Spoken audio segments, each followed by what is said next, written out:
أعوذ بالله من الشيطان الرجيم بسم الله الرحمن الرحيم ألف لام را كتاب أحكمت آياته ثم فصلت من لدن حكيم خبير. یہ سورہ ہود ہے، اس میں ہود علیہ السلام کا اور ان کی قوم کا ذکر ہے تفصیل کے ساتھ. مکی سورت ہے. فرماتے ہیں کہ الف لام را یہ حروف مقطعات میں سے ہے، آیات متشابہات میں سے. اس کے متعلق کئی مرتبہ تفصیل کے ساتھ بیان کر چکا ہوں کہ اس کے معنی اور اس کی مراد اللہ ہی کو معلوم ہے. فرمایا کتاب احکمت آیاتہ، کتاب جس کی آیات پکی کی گئی، جس کی آیات پکی کی گئی، ثابت کی گئی. یعنی یہ قرآن مجید ایسی کتاب ہے کہ اس کی آیات میں اس کی جو جملے ہیں، اس کی جو باتیں ہیں وہ پکی باتیں ہیں. کوئی اندازوں پر قائم باتیں نہیں ہیں، کوئی جھوٹی باتیں نہیں ہیں، بالکل سچی اور پکی باتیں ہوتی ہیں، ٹھوس باتیں ہوتی ہیں. کتاب احکمت آیاتہ، کتاب اس کی آیتیں ثابت کی گئیں، پکی کی گئیں. ثم فصلت من لدن حکیم خبیر، پھر تفصیل کی گئیں اس کی آیتیں، مفصل بیان کی گئیں اس کی آیتیں حکمت والے خبردار کی جانب سے، حکمت والے خبردار کے پاس سے. تو ایک تو اس کتاب کی آیتیں پکی ہیں، ٹھوس باتیں ہیں، کوئی ایسے اندازوں پر یا جھوٹی باتیں نہیں ہیں، سچے کہانیاں نہیں ہیں فالتو کی اور جھوٹی. اور پھر یہ نہیں کہ بس مبہم بیان کیا گیا ہے، جس طرح بعض کاہن ہوتے ہیں، نجومی ہوتے ہیں، پیشن گوئیاں کرنے والے ہوتے ہیں، اس طرح مبہم انداز میں باتیں کرتے ہیں کہ اس کے کئی رخ ہوتے ہیں، کئی پہلو ہوتے ہیں. یعنی اور وہ اس کی وجہ اصل میں یہی ہوتی ہے کیونکہ وہ اندازوں پر ہوتی ہیں ان کی باتیں، اس لیے وہ اس انداز پر بات کرتے ہیں کہ کسی نہ کسی طرح ہماری بات صحیح بیٹھ جائے، اس لیے وہ اس طرح کئی روخی باتیں کرتے ہیں. تو ایسا نہیں ہے قرآن مجید. قرآن مجید میں جو باتیں ہیں، جو آیتیں ہیں، ان کو علیحدہ تفصیل کے ساتھ بیان کیا گیا ہے. جہاں پر فرض کریں مختصر یا مجملاً بیان ہے تو اس کا مقصد یہ ہے کہ اس بات پر زور دینا کہ اللہ تعالیٰ کے نزدیک یہ جو اجمالی بات ہے اور جو باتیں اس میں بیان ہوئی ہیں وہ زیادہ اہم ہیں. مثال کے طور پر فرض کر لیں کہ جیسے وضو ہے، اب وضو سے متعلق جو اہم حصے ہونے کے تھے وہ تو قرآن نے بیان کر دیے، چہرہ، ہاتھ اور سر کا مسح اور پاؤں کا دھونا. لیکن مثال کے طور پر جیسے کلی کو بیان نہیں کیا گیا یا ناک میں پانی ڈالنے کو بیان نہیں کیا گیا، حالانکہ وہ سنت ہے، حدیث میں آیا ہے. تو وہ گویا کہ اس کی ایک تفصیلی صورت ہے، ورنہ جو ضروری چیزیں ہیں ان کو قرآن مجید نے بیان کر دیا ہے. جو کلی کرنا ہے یا ناک میں پانی ڈالنا ہے تو وہ ضروری میں نہیں آتا بلکہ بہتر میں آتا ہے، جس کو سنت نے بیان کیا، حضور صلی اللہ علیہ وسلم نے اپنے عمل سے ظاہر فرمایا.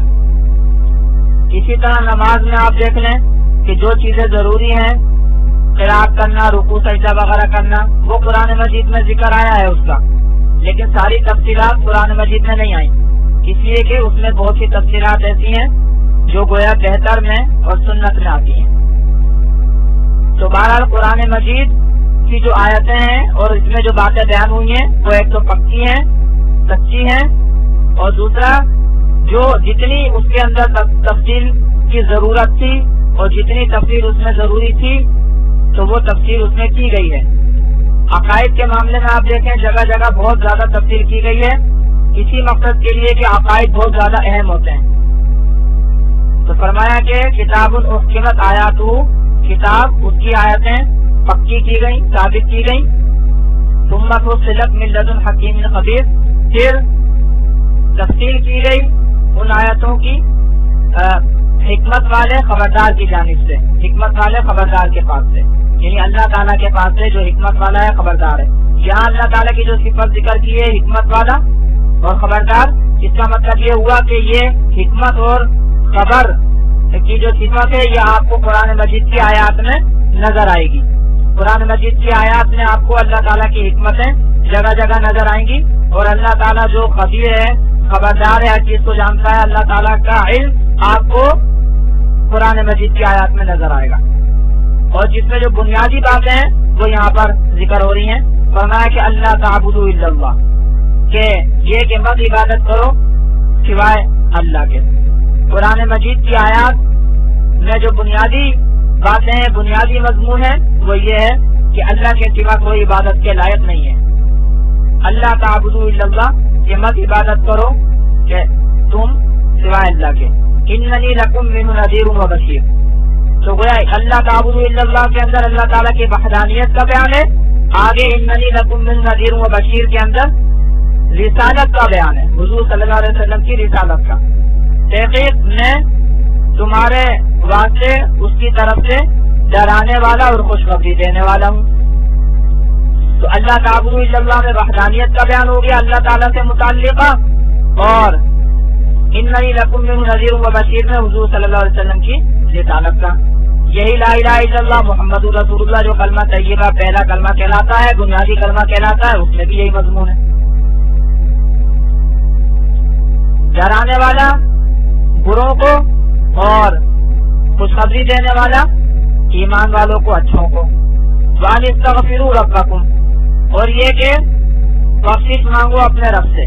ثم توبوا الیہ, پھر توبہ کرو اس کی طرف, پھر اس کی طرف متوجہ ہو. یہ گویا کہ عام لوگوں کے اعتبار سے.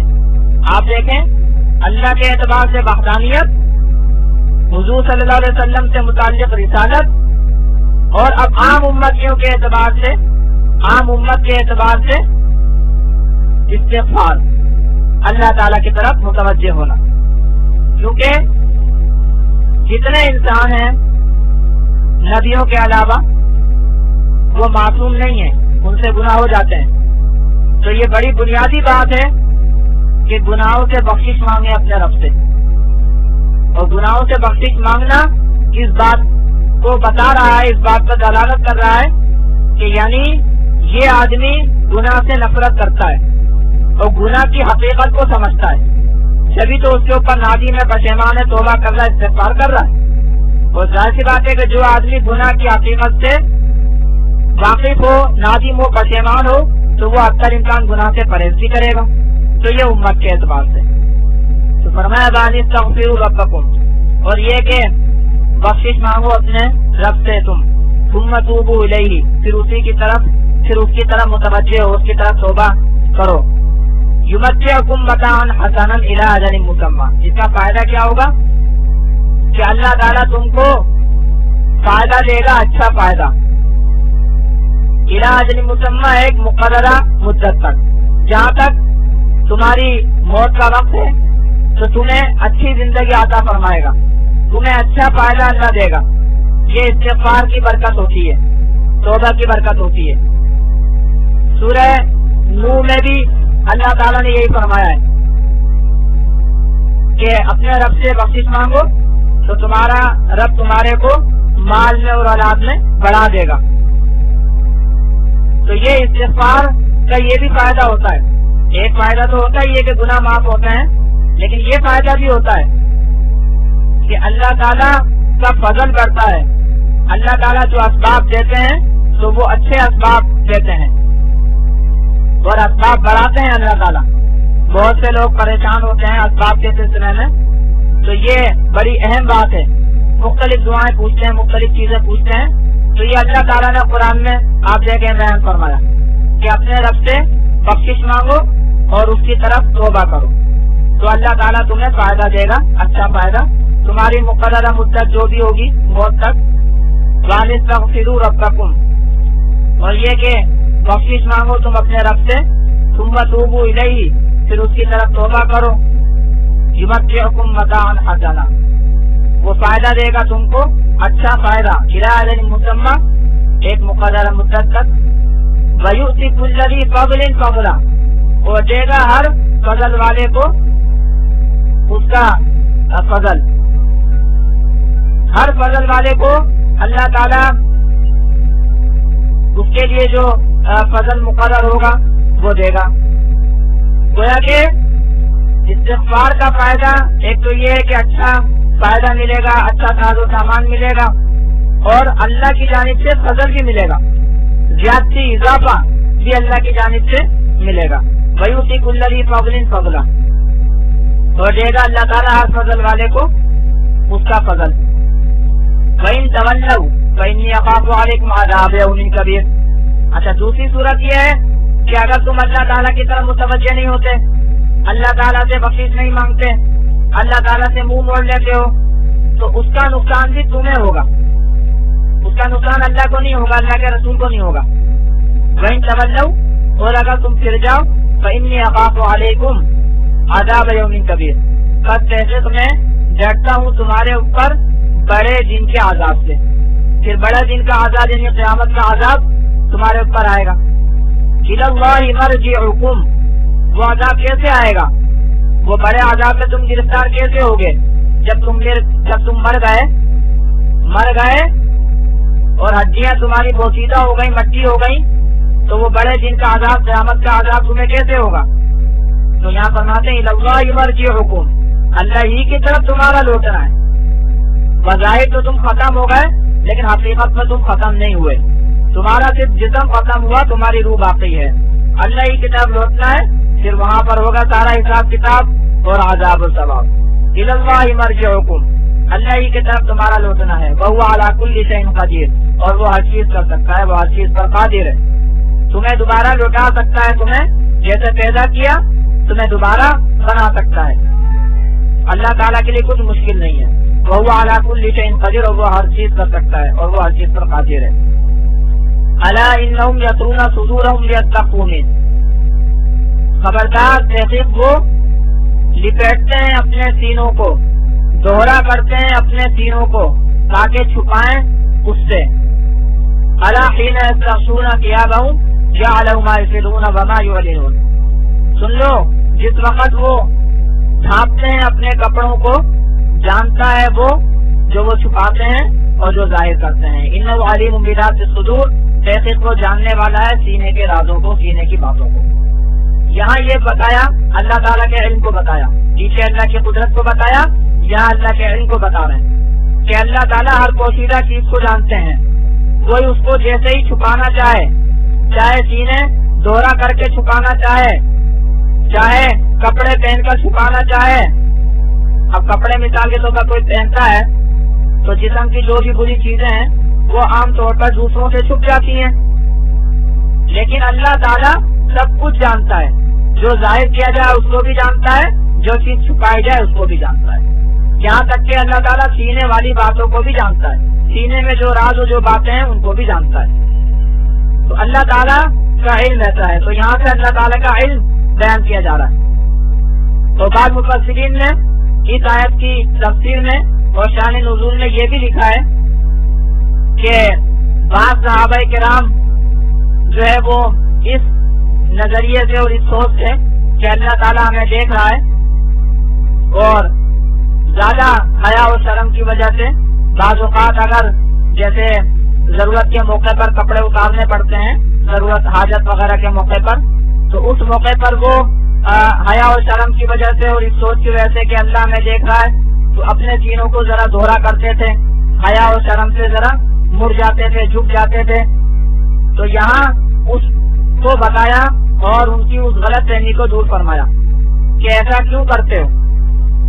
اللہ تعالیٰ تو جب کپڑے تم اوڑے ہوئے ہوتے ہو، کپڑے پہنے ہوئے ہوتے ہو تو بھی تو اللہ کو سب نظر آ رہا، تو بھی اللہ کو سب پتا ہے، اللہ تعالیٰ ہر چیز کو جانتا ہے، تو اس لیے اللہ تعالیٰ سے ایسی حیا و شرم کرنے کی ضرورت نہیں ہے۔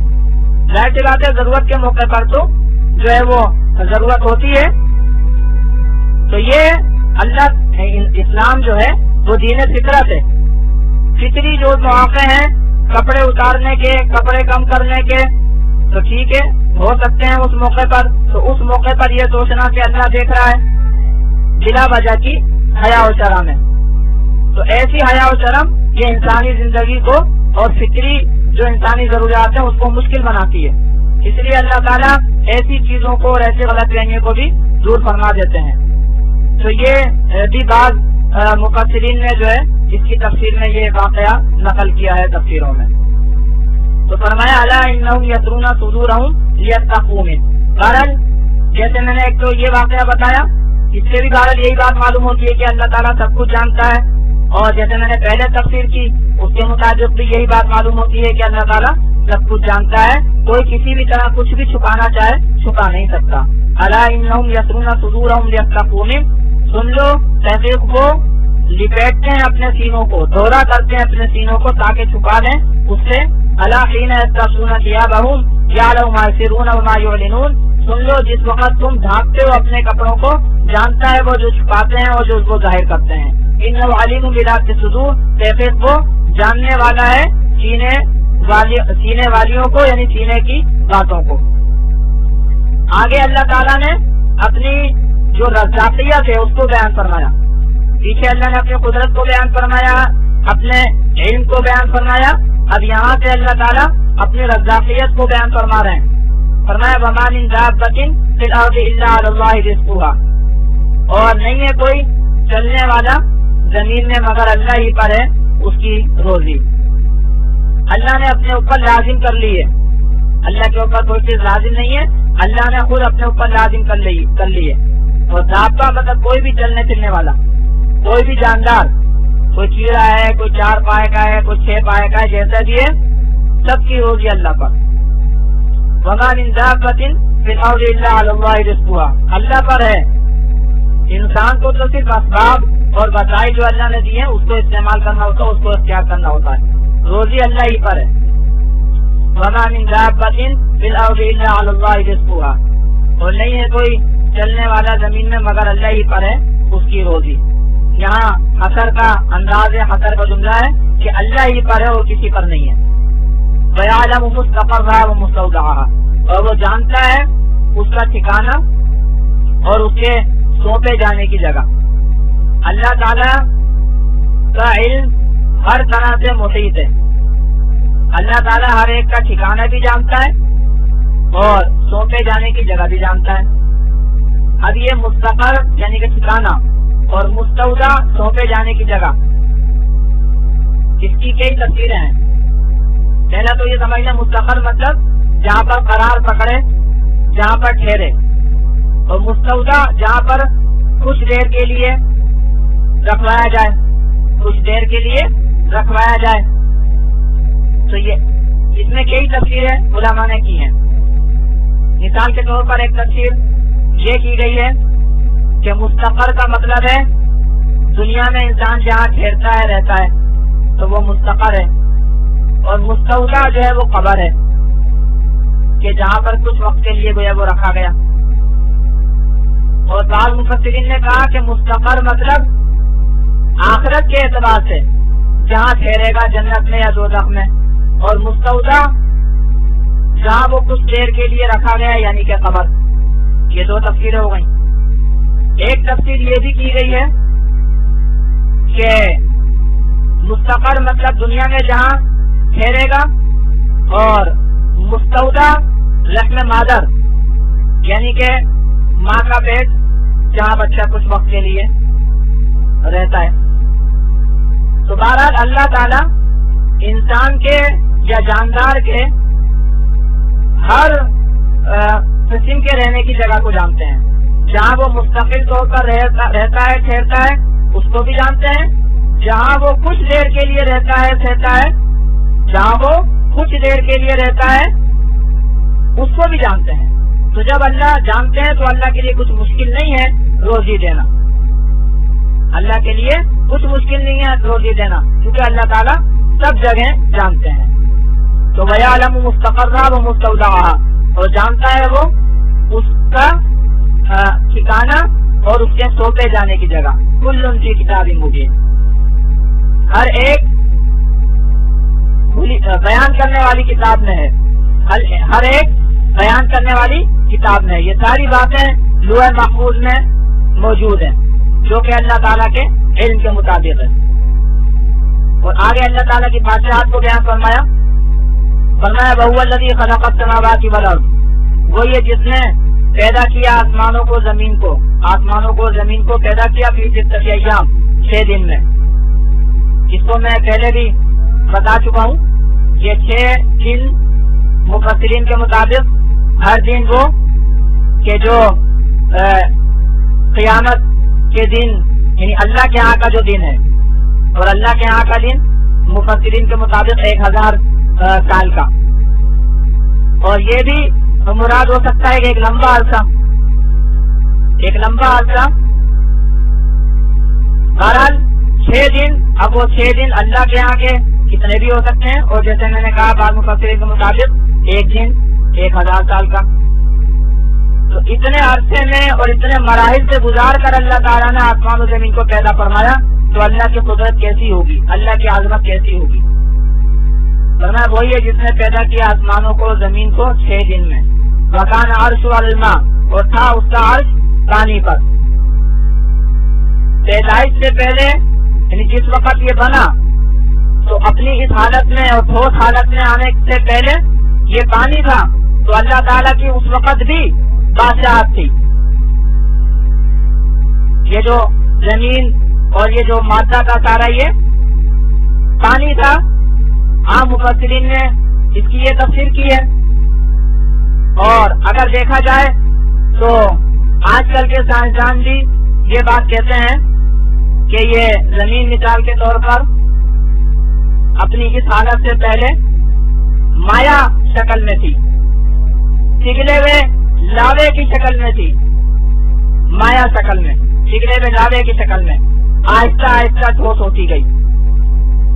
اور موجودہ حالت سے پہلے زمین پر پانی بہت زیادہ تھا، آہستہ آہستہ کم ہوا. اور ابھی بھی بہرحال کافی ہے، ابھی بھی تقریباً 2/3 پانی ہی ہے، اس سے پہلے اور زیادہ تھا. تو بہرحال یہاں پر بھی فرمایا کہ اللہ تعالیٰ کا عرش تھا پانی پر. یعنی زمین و آسمان جب اپنے وجود کے ابتدائی مراحل میں تھے تو بھی اللہ تعالیٰ کی سلطنت تھی، تو بھی اللہ تعالیٰ ہی کی بادشاہت تھی. تو پہلے سے ہی اللہ تعالیٰ کی بادشاہت چل رہی ہے، اور بعد میں بھی اللہ تعالیٰ ہی کی بادشاہت ہے. تو فرمایا کہ وکان عرش علی الماء، اور تھا اس کا عرش پانی پر. لیبلوکم ایکم احسن عملا. یہ اللہ نے پیدائش کا یہ سلسلہ کیوں جاری کیا، انسان کو کیوں پیدا کیا؟ فرمایا کہ تاکہ اللہ تعالیٰ تم کو آزمائے کہ تم میں سے کون زیادہ اچھا عمل کرتا ہے. یہ کائنات کی پیدائش، زمین و آسمان کی پیدائش، اس کا ایک بڑی حکمت اللہ تعالیٰ جو حکمت بیان فرماتے ہیں، وجوہات بیان فرماتے ہیں، تو ضروری نہیں ہے کہ ساری حکمت اور ساری وجوہات وہی ہوتی ہیں. کچھ حکمتیں بیان کرتے ہیں، کچھ وجوہات ذکر کرتے ہیں، اور بھی بہت ساری حکمتیں ہو سکتی ہیں، اور بھی بہت سی وجوہات ہو سکتی ہیں. تو یہ جو کائنات اللہ نے پیدا فرمائی، تو اس کی آسمان و زمین جو پیدا فرمائے، تو اس کی ایک بڑی حکمت اور ایک بڑی وجہ ذکر فرمائی کہ جو انسان کی پیدائش سے متعلق ہے، کہ تاکہ اللہ تعالیٰ آزمائے تم کو کہ تم میں سے کون زیادہ اچھا عمل کرتا ہے. تو انسان جو ہے یہ دنیا میں آزمائش کے لیے بھیجا گیا ہے. اس کے اوپر اور بھی کئی مرتبہ میں نے تفصیلی طور پر بات کی ہے. آگے فرماتے ہیں وَلَئِنْ قُلْتَ إِنَّكُمْ مَبْعُوثُونَ مِنْ بَعْدِ الْمَوْتِ لَيَقُولَنَّ الَّذِينَ كَفَرُوا إِنْ هَذَا إِلَّا سِحْرٌ مُبِينٌ. اور اگر تو کہے کہ تحقیق تم اٹھائے جاؤ گے موت کے بعد، تو ضرور کہیں گے وہ لوگ جو کافر ہیں کہ نہیں ہے یہ مگر جادو ظاہر. یعنی یہ تو جادوئی باتیں ہیں، مرنے کے بعد کہاں زندہ ہونا ہے، مرنے کے بعد کون زندہ ہوگا، یہ تو جادوئی باتیں ہیں، ایسی باتیں ہیں جو ہو نہیں سکتی ہیں. وَلَئِنْ قُلْتَ، اور اگر تو کہے إِنَّكُمْ مَبْعُوثُونَ کہ تحقیق تم اٹھائے جاؤ گے موت کے بعد، لَيَقُولَنَّ الَّذِينَ كَفَرُوا ضرور کہیں گے کافر إِنْ هَذَا إِلَّا سِحْرٌ مُبِينٌ نہیں ہے یہ مگر جادو کھلا. یعنی یہ تو ان باتوں پہ کون یقین کرے گا، جس کے اوپر جادو ہو وہی یقین کر سکتا ہے ایسی باتوں پر. تو یہ تو جادوئی باتیں ہیں. وَلَئِنْ أَخَّرْنَا عَنْهُمُ الْعَذَابَ إِلَىٰ أُمَّةٍ مَّعْدُودَةٍ لَيَقُولُنَّ مَا يَحْبِسُ. اور اگر ہم ڈھیل دیں ان سے اور اگر ہم مؤخر کر دیں ان سے عذاب ایک گنی ہوئی مدت تک، الى امت معدودہ، گنی ہوئی مدت تک، لَيَقُولُنَّ مَا يَحْبِسُ، تو ضرور کہیں گے کہ کس نے اس کو بند کر دیا، کس نے اس کو روک دیا۔ یعنی اگر ہم ان سے عذاب کو مؤخر کرتے ہیں، ڈھیل دیتے ہیں، اور یہ جو عذاب کو مؤخر کرتے ہیں، ڈھیل دیتے ہیں، یہ نہیں ہے کہ عذاب نہیں آئے گا۔ امت معدودہ، ایسی مدت جو گنی ہوئی ہے، اللہ نے گن رکھی ہے، اللہ کو معلوم ہے مدت اور وقت، اللہ کو معلوم ہے، اللہ نے گنا ہوا ہے کتنے دن بعد آنی ہے، کب آنی ہے، اللہ کو معلوم ہے۔ تو اگر اس وقت تک ہم مؤخر کرتے ہیں، ڈھیل دیتے ہیں، وقت دیتے ہیں، تو کہتے ہیں کہ کس نے بند کر دیا اس کو، کس نے روکا اس کو۔ یعنی وجہ کیا ہے؟ عذاب کا یقین نہیں ہے، ان کو عذاب کا یقین نہیں ہے، ورنہ اگر یقین ہو تو کیوں اس طرح کی بات کریں۔ یعنی ازرائے تمسخر اور تانا دینے کے لیے یوں کہتے ہیں کہ اچھا عذاب کیوں نہیں آ رہا، کس نے بند کیا، کس نے روکا ہے۔ وَلَئِنْ أَخَّرْنَا عَنْهُمُ الْعَذَابَ إِلَىٰ أُمَّةٍ مَّعْدُودَةٍ، اور اگر ہم ڈھیل دیں ان سے عذاب کو ایک گنی ہوئی مدت تک، تو ضرور کہیں گے کہ ما یحبسو، کس نے اس کو روکا ہوا۔ الا یوم یاتیہم لیس مصروفا عنہم، سن لو جس دن وہ آئے گا ان کے پاس تو پھیرا نہیں جائے گا ان سے۔ عذاب کی ابھی جلدی مچاتے ہیں، ابھی انکار کرتے ہیں، اس کا تمسخر اڑاتے ہیں، جب آئے گا پھر کوئی اس سے، پھر وہ عذاب ان سے پھیرا نہیں جائے گا، کوئی اس عذاب کو ان سے ہٹا نہیں سکتا، دور نہیں کر سکتا۔ الا یوم یاتیہم، سن لو جس روز وہ ان کے پاس آئے گا، ان کو عذاب آئے گا، لیس مصروفا عنہم، نہیں پھیرا جائے گا ان سے، وحاق بہم ما کانوا بہ یستہزئون، اور گھیر لے گا ان کو وہ کہ جس کا یہ ٹھٹا کرتے ہیں، جس کا یہ مذاق اڑاتے ہیں۔ ابھی جس کا یہ مذاق اڑاتے تھے، جس کا مذاق اڑاتے ہیں، جس کا ٹھٹا کرتے ہیں عذاب کا، وہ عذاب ان کو گھیر لے گا، اس سے بھاگ نہیں سکیں گے یہ۔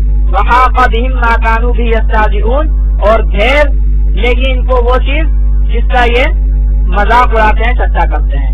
اللہ تعالیٰ ہمیں ہر قسم کے عذاب سے محفوظ فرمائے۔